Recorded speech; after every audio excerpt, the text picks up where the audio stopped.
ঘুষ খাইতে খাইতে গিনেস বুকত আমি নাম তুলেই ছাড়ম। এ যাবৎ 100টা ফ্ল্যাটের মালিক হয়েছি, আর কিছু হলেই 500টা ফ্ল্যাটের মালিক হয়ে যাবো। ঘুষখোর সমিতির সভাপতি হওয়া আমার ঠেকায় কি? শালা ঘুষখোর জয়লাল, তুই 8 বছর ধরে সভাপতির পদ দখল করে আসু, এবার তোকে আমি নেমেই ছাড়ব। চেহারা সুরুত্ব দেখে বোঝা যাচ্ছে না যে শালা মাইলটু দিবের পাবি। দেখা যাক, সবসময় চেহারা দেখেই সবকিছু বিচার করা যায় না, তলে তলে অনেকেরই থাকে। ভাইবা তো দিবে যাচ্ছেন মশাই, তা ভাইবার সব নিয়ম কানুন ঠিক মতো জানেন তো? সব নিয়ম কানুন না জানলে কি আর ভাইবা পর্যন্ত আসতে পাই? আপনার কাম আপনি করেন। এই শালা তো বেদব ক্যান্ডিডেট, এক তো প্রশ্ন দিয়ে আগে সাইজ করা লাগবি, তারপর অন্য সিস্টেম। ঠিক আছে ঠিক আছে, বিনয়ও কিন্তু ভাইবার একটা অংশ, সেটা তো আপনার মধ্যে নাই। আমাদের এটি চাকরি পাওয়ার ছেলে দূরে শর্ত আছে। প্রথম শর্ত হচ্ছে পরিষ্কার পরিচ্ছন্নতা। আচ্ছা, আপনি কি এই রুমে ঢোকার আগে পাপোশত ভালো করে পাও মুছে যাচ্ছেন? হ্যাঁ, পাও তো আমি মুছিনি, কিন্তু এটা যদি কই তাহলে তো চাকরি হবে না। হ্যাঁ স্যার, পাও মুছে যাচ্ছি। আর আমাদের দ্বিতীয় শর্ত হচ্ছে বিশ্বাসযোগ্যতা। দরজার বাইরে তো কোনো পাপোশই নাই, আপনি মুছলেন কেমনে? রে মিশা কথা কবার যা ধরা খাই গেল রে। স্যার ভাইবাটা লেন স্যার, এটি থেকে আমাকে ফিরে দিয়েন না, অনেক আশা লিয়ে আসছি ভাইবাটা দিবে। ঠিক আছে, এত করে যখন করছেন তাহলে ভাইবাটা লেই। আচ্ছা, আপনার জন্য 2টা অপশন আছে। 1 নাম্বার হচ্ছে 1টা কঠিন প্রশ্ন ধর্ম, আর 2 নাম্বার হচ্ছে 9টা সহজ প্রশ্ন ধর্ম। আপনি কুণ্ডতে রাজি? 9টা প্রশ্নের উত্তর দেওয়া লাগবি? না ভাই, সহজ হোক আর কঠিন হোক, এত প্রশ্নের আমি উত্তর দিয়ে পাবো না। আপনি স্যার আমাকে একটা কঠিন প্রশ্নই ধরেন। ঠিক আছে, আচ্ছা কন তো, ডিম আগে না মুরগি আগে?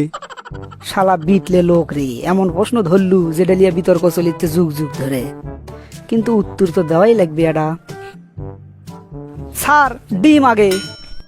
ক্যাং করে ডিম আগে বুঝে দেন তো। এটা কিন্তু ঠিক হলো না স্যার, আপনি তো কইলেন যে একটা কঠিন প্রশ্ন ধরবেন, আবার 2 নম্বর প্রশ্ন গেলেন কে? হেরে, ইনে আমাকে বলদ বানালো। আচ্ছা ঠিক আছে ঠিক আছে, 1 না প্রশ্নের উত্তর দিয়ে চাকরি পাওয়া খুব কঠিন, আপনি আরো কয়টা প্রশ্নের উত্তর দেন। কি আর করার, ধরেন আপনি। আমার ডান মুড়ো যে জানলা দেখিচ্ছেন, এই জানলার ওমর একটা মৌচাক আছে। কন তো, এই মৌচাকত কতগুলো মৌমাছি আছে? শালার জংলে লোক রে, খালি জংলে জংলে প্রশ্ন ধরে। তুই জিঙ্কা জংলে, আমি ডবল জংলে। থাম, বুঝে দিচ্ছি তো।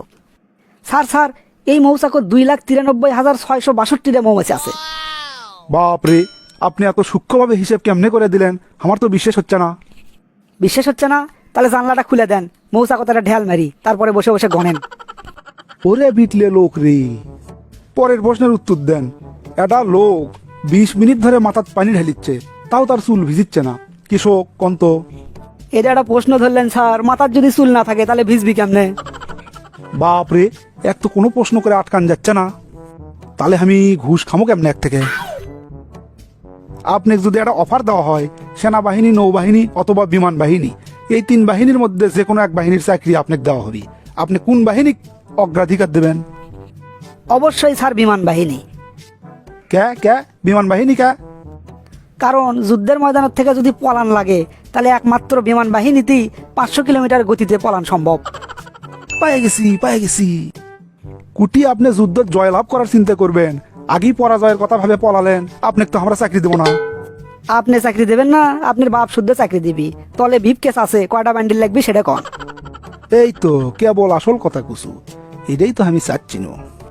মানে আপনি আমাকে ঘুষ দিবে চাচ্ছেন নাকি? না স্যার, ঘুষ কন কে? আপনি আমাকে চাকরি দেবেন, আপনাকে আমি কিছু দেবো না, তাই কি হয়? ও আচ্ছা, তাই কোন চা মিষ্টি খাওয়ার জন্য টাকা দেবেন, সেটা আগে কবেন তো। তাহলে এক কাম করেন, 1,20,000 দেন। অন্য গ্রাহক থেকে তো 25 লাখ লেই, আপনি তো ফাইন ভাইবা দিয়েছেন, এই জন্য আপনার জন্য 5 লাখ ছাড়। 20 লাখ না বেশি হয়ে গেল না? আরে না ভাই, চা মিষ্টির এখন যে দাম বেড়ে গেছে, 20 লাখের নিচে কি আর চা মিষ্টি খাওয়া যায়? আপনি কোন? সেটা অবশ্য ঠিক। তা এক কাম করেন নাকি, অজে 14 শিখের মধ্যে যে চা মিষ্টি খেলে কেঙ্কা হয়, ওটি একবারে টিনের বড় বড় মগজ করে চা দেয়, চলেন ওটি যাওয়া হোক।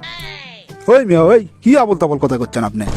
না মানে ভাই স্যার, না মানে আবল তাবল কথা হানি কমকে। চলেন নাকি যাই না ঘুরে আসা হোক। দয়া করে আপনি চাকরিটা দিবের চাচ্ছিল দেখে আপনি বেয়াদবি শুরু করে দিলেন। বেয়াদবির দেখছেন কি? যখন রিমান্ডে নিয়ে পিটা শুরু করবো তখন বুঝবেন ইনি মাসের কয়দিন যায়। মানে মানে কিছুই লয়, আপনি তো ঘুষখোর সমিতির সেক্রেটারি। ঘুষখোর সমিতির সভাপতি যে কাল ধরা পড়ছে সেই খবর তো মনে হয় আপনি জানেন না। ওই তো সগলিরে নাম ফাঁস করে দিছে ওই কমিটির কেরা কেরা আছে। হ্যাঁ উই ধরা খাসে, আমি আরো এবার সভাপতি হওয়ার চাচ্ছি নু, এখনই পট খাই গেনু। তা আপনি কি সসম্মানে যাবেন নাকি কোমরত দড়ি বান্ধবো? না না ভাই, থাক থাক, আমি একলাই যাচ্ছি, বয়সও তো কম হচ্ছে না, এই বয়সে কোমরের দড়ি দেখলে মানুষ কি কবি। ও মানুষ দেখলে শরম লাগবি, সেই কথা আগে হুঁশ থাকে না। তা উপর থেকে যে একজন সিসি ক্যামেরা লাগে থসে, হাসরের ময়দানে যেদিন কোটি কোটি লোক সে ভিডিও একবারে দেখাবি তখন কেঙ্কা লাগবি? ভাই রে ভাই, ঘুষ খাওয়ার সময় কি এল্লার মনে থাকে এত কন? পড়াশোনা করে বলে মানুষের মধ্যে মনুষ্যত্ব তৈরি হয়। তা আপনারা দেশের সর্বোচ্চ মেধাবী ছাত্র, সবচেয়ে ভালো জায়গায় পড়াশোনা করে সবচেয়ে বড় বড় চাকরি করিচ্ছেন, তো এই আপনাদের মনুষ্যত্ব? তাহলে এত লেখাপড়া করে লাভ কি হলো? আপনাদের সে যারা রিক্সা ভ্যান চলে খায় তারাই তো বেশি সৎ, তারাও টেকার মানি ব্যাগ কুড়ে পেলে মালিকের বাসাত পৌঁছে দেয়, আর আপনারা মুখোশধারী শয়তান এক একটা। ভাই সব আপনারা যান কেউ আবার হামার লাগান, ঘুষ খায় গিনেস বুকত নাম তুলবার চান না, তাহলে কলে শেষ বয়সে 14 শিখের মধ্যে ঢোকাই লাগবি। তাছাড়া উপর